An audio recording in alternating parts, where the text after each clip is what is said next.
The Infinite Man is back again at your service.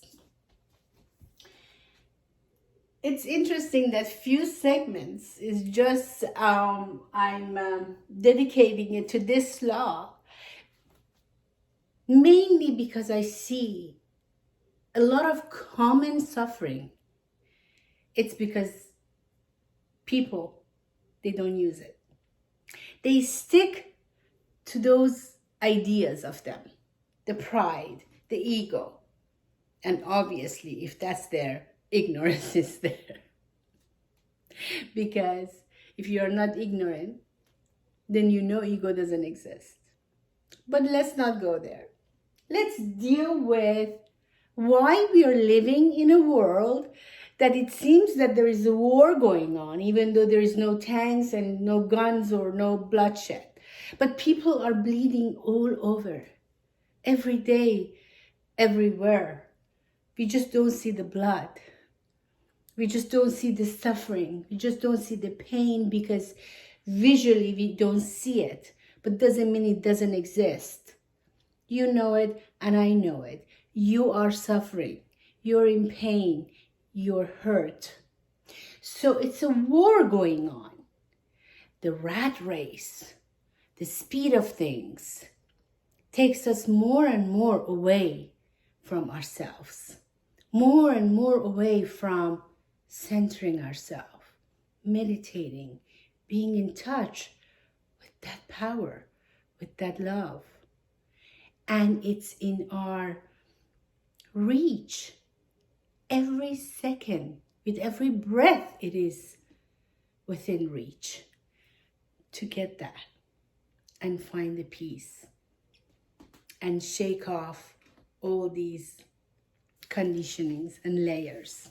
And one of the best way to do it is redeeming yourself, even in the situations that up to this point, up to this segment, you were sure that you were right and you had to do what you had to do. But no, you were not right because you did exactly what that person did. And there was no difference at that point between you, someone who needs to be in touch with themselves, with that powerful essence, loving essence, and the person that is not at that stage yet. They will get there, as I said, eventually, by repeating this life and suffering as much.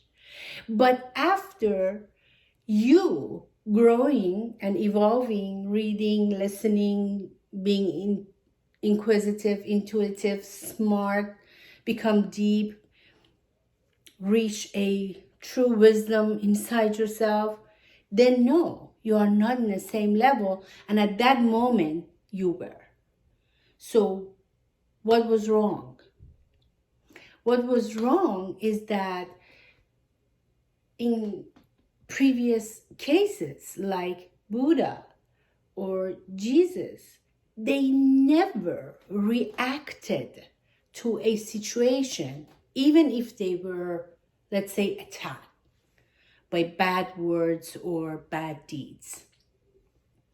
They were never out of that center, that calm, collected, and powerful center.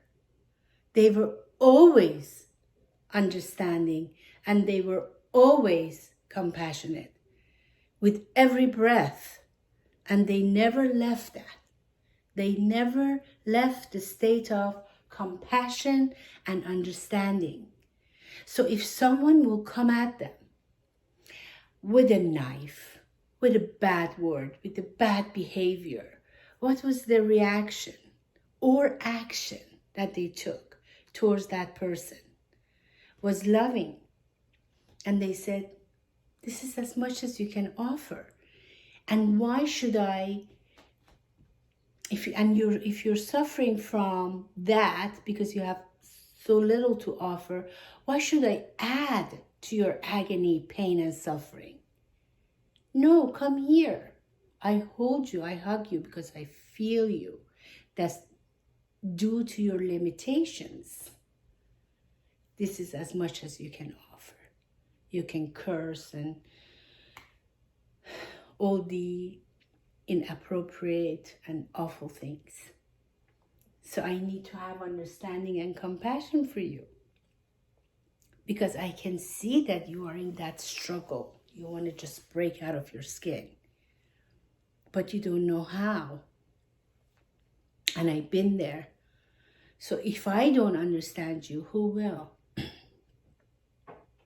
So think about those situations that up to this point you thought you did the right thing.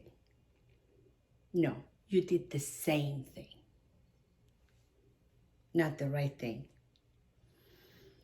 And Jesus said, I believe he said, again, we are not focusing on the message. The message was, if you are somewhere or with someone or people or in someone's home and you're treated badly, all you have to do is gently turn around and dust off that dust of their house or their being from your shoes gently and walk away gently.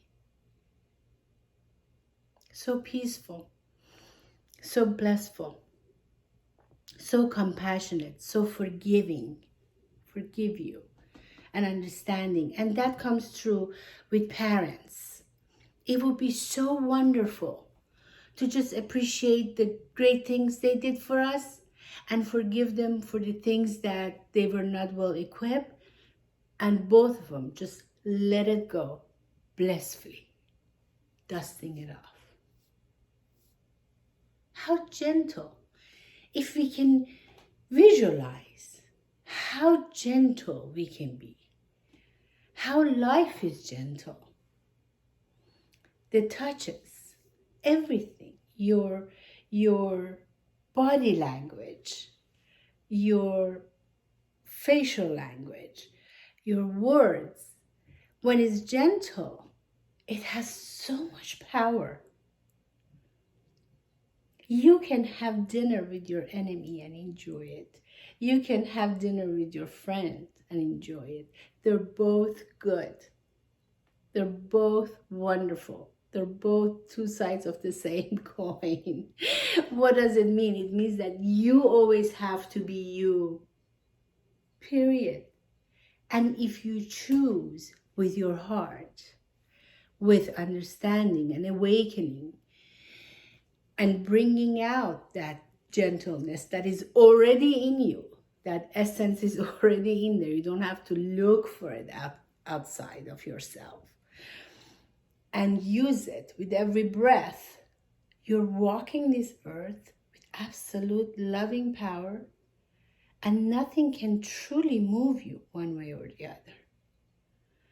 So use this beautiful law and understanding of it to your adventure, to your advantage. I'm sorry, for a second I forgot the word. And live a peaceful, happy life. And all the weights that you carried, and as you were carrying it, you were just getting a bigger hunchback. And older and more tired with life. No. All of a sudden, even if you do it at age 85, all of a sudden you're going to feel young, I promise you. You're going to feel alive. You're going to feel so light. And then you're going to laugh so hard. You're not going to feel sorry. Trust me. That's why the people that they got to the point of enlightenment, they always laugh. Because then they realize how silly they were. And how easy it was. And how wonderful. How easy it was to just live a light life. But do something about it with actions. Okay? Not like, okay, I'm going to be this wonderful person, but without stepping back and do something about the hurts that I caused. That needs to take place. This law needs to take place in order for you to feel that light. And then you're going to laugh because you're going to say, how come I didn't do this sooner? Why was I carrying this heavy weight for so long and I wasted so much time? But it's okay. It's okay. Next lifetime. I'm almost there. I just realized that life, it's so funny. It is funny. It's because it's so simple that just makes me laugh at myself that why I made it so complicated. With snake of ignorance and with the snake of ego. So go, do what you have to do, and live a very happy, peaceful, joyful, and loving life. Thank you for watching. Namaste.